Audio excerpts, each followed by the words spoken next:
Let's bring in Mike Huckabee, former governor of Arkansas, Fox News contributor, and author of a brand new book, Rare, Medium, or Done Well, Make the Most of Your Life, and it's out today. Congratulations, Governor.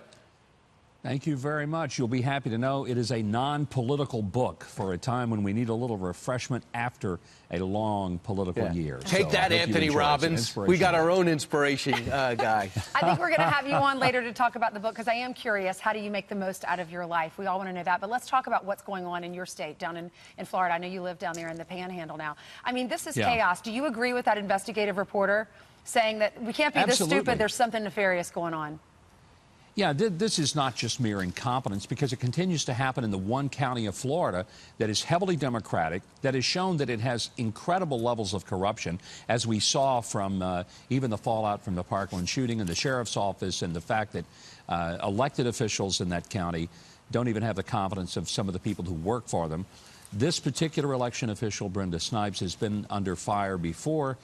Everybody, I think, knew that the spotlight was going to be on Florida and on Broward County, and then to have this happen again. I mean, come on. This is not accidental. If it is, then there is a level of incompetence that will make the history books. And that's why I think you just can't keep saying, oh, the election's over. Not yet. Broward County just found some ballots, and maybe they're in the trunk of a car. Heck, I'm in Nashville today. I think it's very possible that I could look under the bed. I might find some Broward County ballots there. Who knows? Yeah, everybody down in Florida is joking about it, no doubt about it. Jeb Bush, though, very serious about it. He was governor when she took office. He tweeted out, there's no question that Broward County Supervisor of Elections, Brenda Snipes, failed to comply with Florida law on multiple counts, undermining Floridians' confidence in our electoral process. Supervisor Snipes should be removed from her office following the recounts. But, Governor, you know, there are a number of people who are saying that now, who had a chance to do something about it before they actually started counting the votes.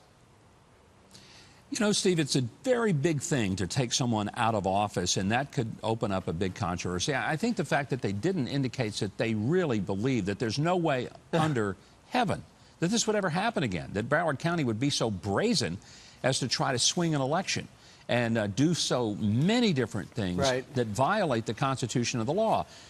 Keep in mind that Bay County, which is just next to me, where I live up in the Panhandle, had a terrible hurricane. Cat 4 destroyed a lot of things. They made their election work.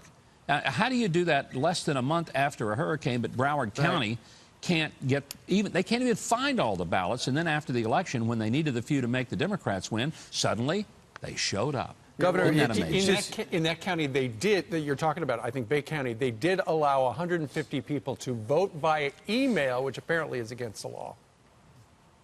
Well, there's some question about whether it was against the law due to the fact that these were people who were overseas and military and a provision for that.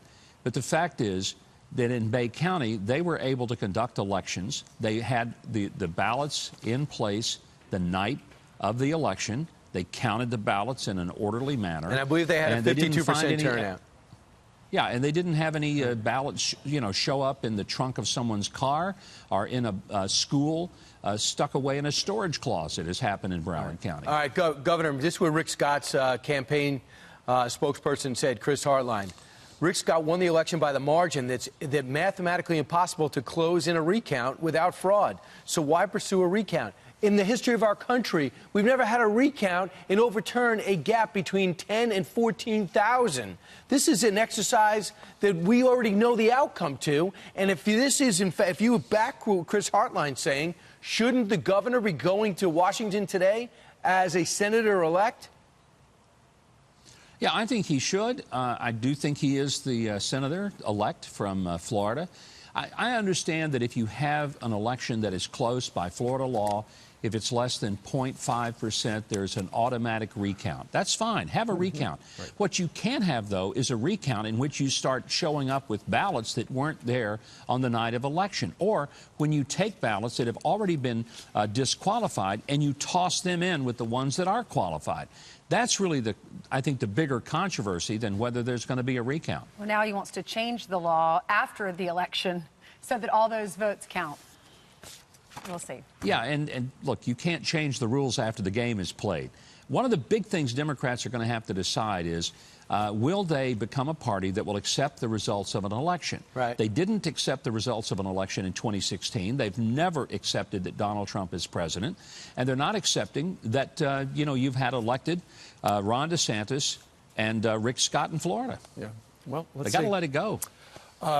It's all over Thursday at 3 o'clock in the afternoon, unless there's a hand recount.